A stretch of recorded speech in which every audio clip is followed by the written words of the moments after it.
आतंकियों का अब होगा खात्मा। सेना का सर्च ऑपरेशन हुआ तेज। अब नहीं बचेगा एक भी दहशतगर्द। जवानों की शहादत का लेंगे बदला। कठुआ और डोडा के बाद हुए आतंकी हमलों ने सेना की टेंशन बढ़ा दी है। वजह है 5 जवानों का शहीद हो जाना। क्योंकि जिस तरह से कठुआ में आतंकियों ने जवानों के वाहन को निशाना बनाया, उसने यह भी साबित कर दिया है कि घाटी में एक बार फिर आतंकी संगठन एक्टिव हो चुके हैं।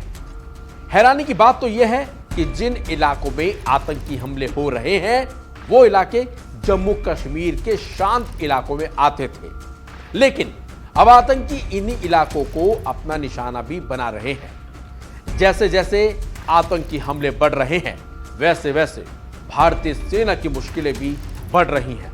लेकिन अब आतंकियों का खात्मा और अपनी मुश्किलों को दूर करने के लिए सेना ने एक नया प्लान तैयार कर लिया है, जिसके तहत अब सेना ने दहशतगर्दों का खात्मा करने की रणनीति भी तैयार कर ली है। नमस्कार, आप देख रहे हैं वन इंडिया हिंदी और मैं हूं आपके साथ प्रशांत रोहिला। दरअसल हुआ यह है कि कठुआ में हुए आतंकी हमले के बाद डोडा में आतंकियों के छिपे होने की सूचना के बाद ही भारतीय सेना एक्टिव मोड में आ चुकी है। बल्कि डोडा के लाल द्रमन साजन गांव में सुरक्षा बलों और दहशतगर्दों के बीच मुठभेड़ की खबर भी सामने आ चुकी है। सूत्रों के हवालों से मिली जानकारी के मुताबिक सेना ने आतंकियों के एक ग्रुप को घेर लिया है। यह ग्रुप घने जंगलों में छिपा हुआ है। सेना, पुलिस और सीआरपीएफ ने सोमवार को सेना के काफिले पर हुए हमले में शामिल दहशतगर्दों को पकड़ने के लिए पूरी ताकत झोंक दी है। एक वरिष्ठ पुलिस अधिकारी ने बताया है कि सेजन वन क्षेत्र एक तरफ किश्तवाड़ जिले और दूसरी तरफ अनंतनाग की सीमा से सटा हुआ है। माना जा रहा है कि 2 से 3 आतंकी यहां छिपे हुए बैठे हैं। तो वहीं कठुआ में तलाशी अभियान चला रहे जवानों को हेलीकॉप्टर और ड्रोन से निगरानी में मदद मिल रही है। सेना ने इलाके में पैरा कमांडो को भी उतार रखा है। जम्मू कश्मीर पुलिस ने अपना स्पेशल ऑपरेशंस ग्रुप भी तैनात किया है, जो मुख्य रूप से आतंकवाद विरोधी अभियानों को अंजाम देता है। हालांकि अधिकारियों ने बताया है कि जवानों के वाहनों पर हमला करने के बाद आतंकी तुरंत भाग भी निकले हैं, जिनकी तलाशी के लिए अब चप्पे चप्पे पर जवानों को तैनात कर दिया गया है। वहीं दूसरी तरफ सांबा में एसओजी और पुलिस की तरफ से भी सर्च ऑपरेशन तेज कर दिया गया है, ताकि दहशतगर्दों को किसी भी हालत में पकड़ा जा सके।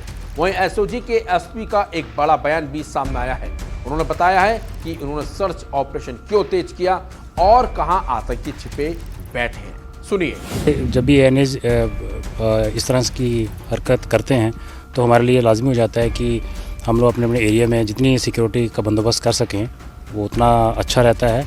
एरिया को डोमिनेट करना और लोगों से मिलना अच्छा रहता है और उसी के तर्ज पे ये सर्च ऑपरेशन चल रहा है। जंगल में छिपे आतंकियों की तलाश के लिए सेना ने पूरी ताकत झोंक रखी है और सिर्फ शहादत का बदला लेने की कसम खा चुकी सेना दहशतगर्दों को किसी भी हालत में पकड़ना चाहती है, ताकि शहादत का बदला लिया जा सके और दहशतगर्दों को मिट्टी में मिलाया जा सके। लेकिन आपको यहाँ एक और बात ये भी बताते, दहशतगर्दों के खिलाफ जिस तरह से सेना ने ऑपरेशन तेज किया है, उससे न सिर्फ दहशतगर्द डरे हुए हैं, बल्कि पाकिस्तान में भी हड़कंप मचा हुआ है, क्योंकि भारतीय सेना एक्टिव मोड में आ चुकी है और दहशतगर्दों का खात्मा करने की कसम भारतीय सैनिकों ने खा ली है।